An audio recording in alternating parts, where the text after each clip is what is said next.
Hi, my name is Mackenzie Allen, and this is my EDL 853 case study. What are the facts of the case study? Miguel Hernandez is a student, and his family has decided to move to Dover. Him and his three brothers will attend Nottingham High School and participate in the football program. Miguel is hurt during the fourth quarter of one of the last football games, and this paralyzes him from the waist down.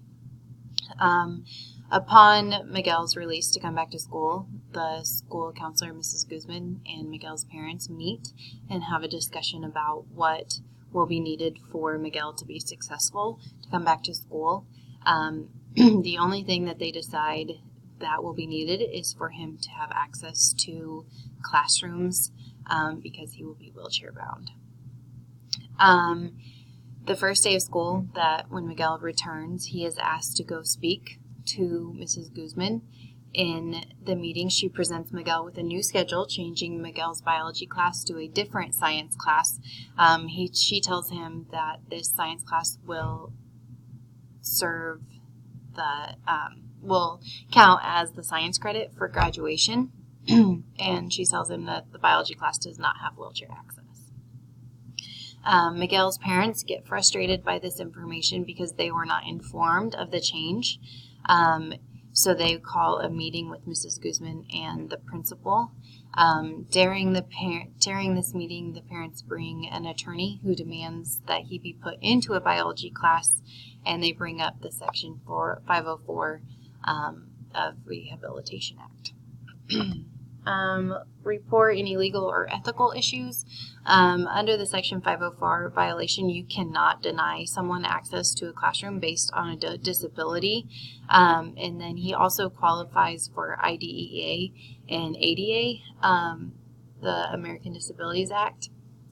He qualifies for both of these because walking is a major life function, and that is taken away from him. So his performance in life is affected by this.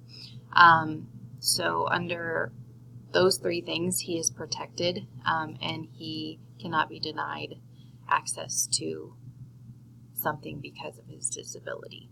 And there's no 504 plan in place. This should have been put in place before Miguel even returned to school.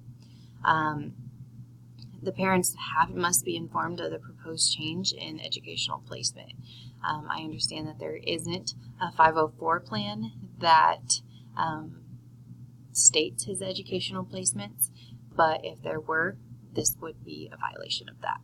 And also just liability of the school for not having access to all the schools, and his injury.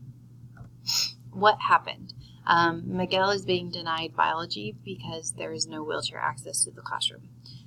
Parents were not informed of the educational placement change. Parents and attorney want Miguel back in the biology class. Miguel needs this course to be considered for admissions into the university he wants to attend. So this is affecting even his long-term goals. What are the facts? Miguel Hernandez is paralyzed from the waist down in a football game. Miguel does not have anything cognitively wrong with him, so it's just a physical impairment, not a mental one. Ms. Guzman removes Miguel from biology because there's no wheelchair access to the classroom. The parents get upset about this, and because they weren't informed of the schedule change, the family attorney is brought to the meeting, and the principal needs to be involved and help to find a solution. A review of information. The decision was made to remove Miguel from a course needed for college admission. The counselor and principal need to work together to come up with a solution. Legal action could be brought on to the school if a solution is not presented in a timely manner, and Section 504 law is in violation here. Identify options and possible consequences. The school could do nothing, and then they will face legal action.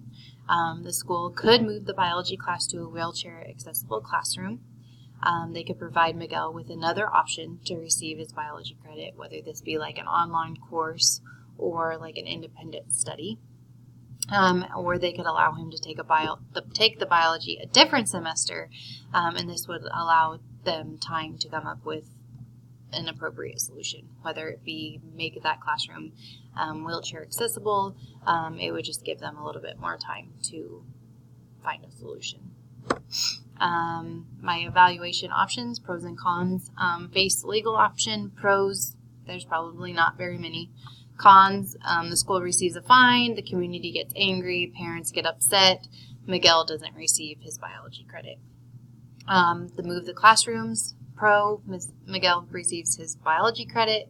A con the teacher has to move classrooms, which is going to inconvenience her, and the students have to relocate. You could provide Miguel with an online biology class. Pro, again, Miguel gets his biology credit. Con, Miguel isn't around peers to help him learn. Allow him to take it a different semester to allow more time to come up with a solution. Pro, Miguel would get biology credit. School might have time to adapt a classroom. Con, Miguel has to take the course a different semester with peers that aren't his age.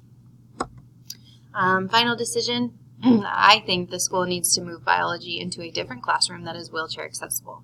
This gives Miguel his biology credit, and the school isn't breaking any laws. The principal needs to work with Ms. Guzman to make sure that she understands the laws when it comes to students with special needs.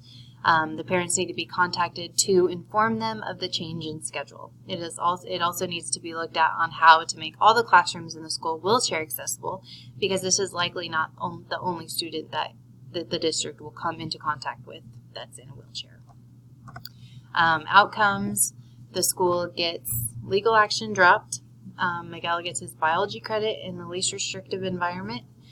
Ms. Guzman gets the appropriate education she needs to handle situations like this in the future, and the school gets all classroom accessible for a wheelchair. That is it. Thank you.